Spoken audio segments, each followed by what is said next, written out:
Hello everyone, welcome to the first Talent Hub performance. This video by Arin Jain from class 7th of DLRC is about Harry Potter wands. How exciting! Before we begin, a little more background about him.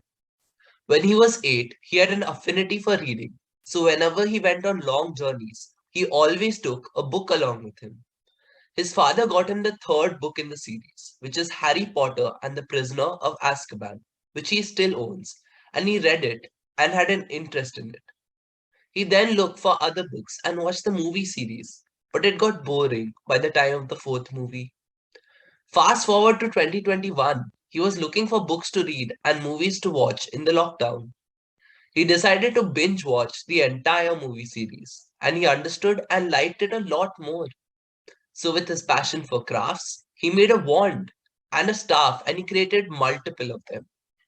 Then he received the email about the show and thought of wands as his topic, since he was already researching about them to make his own wand. He made the video and even got a pair of Harry Potterish glasses. He is now currently reading the audiobooks, a completely different story from the main series, and watching other spin off movies, and he even plans to write some fan fiction. Hope you enjoy watching this. Thank you. Hi friends, I'm Arin Jain and this is a detailed research about Harry Potter wands.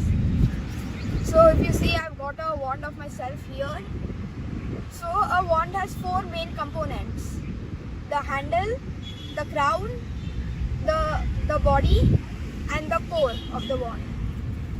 So first we'll talk about the handle. The handle of the wand is where the wand is held. So if you see, the handles are usually made out of a type of leather which is called mole skin. It's not actually the skin of a mole, but it just feels like it. That is why it was named like that. Next is the crown of the wand. This is where all the accessories and all the shiny things are kept. It separates the handle from the body. And for mine, I've stuck a piece of wood on it with my initials. So third, it's the body of the wand.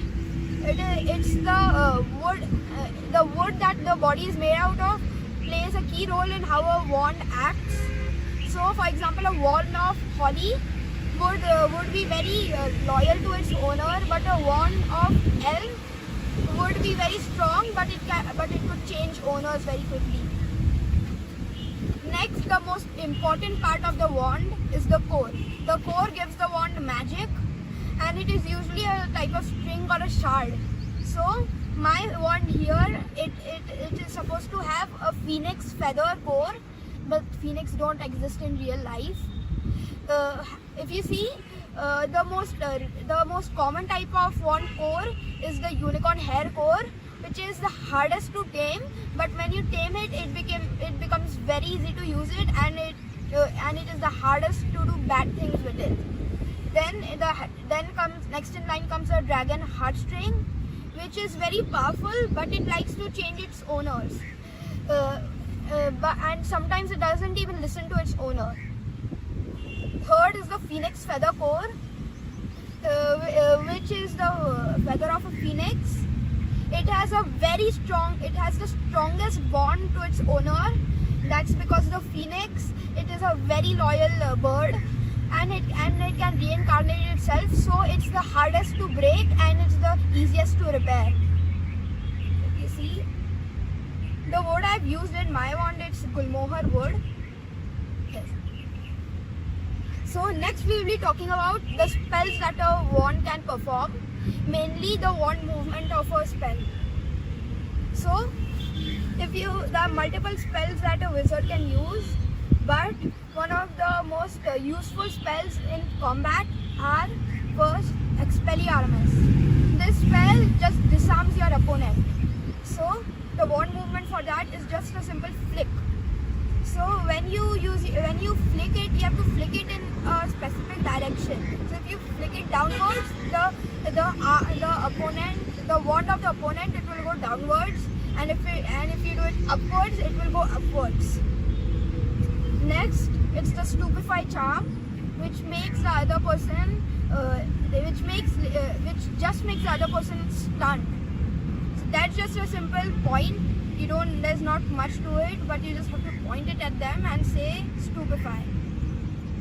Third is actually a curse, which is the killing curse, which is called Avada Kedavra.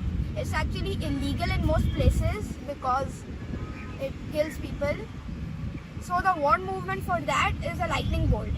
And if you remember, the spell that Voldemort tried to use on Harry was the killing curse, aka Avada Kedavra, and the mark left on him was a lightning bolt. So that shows that helped me find out that the wand movement for it is a lightning bolt. Next, it is a less known.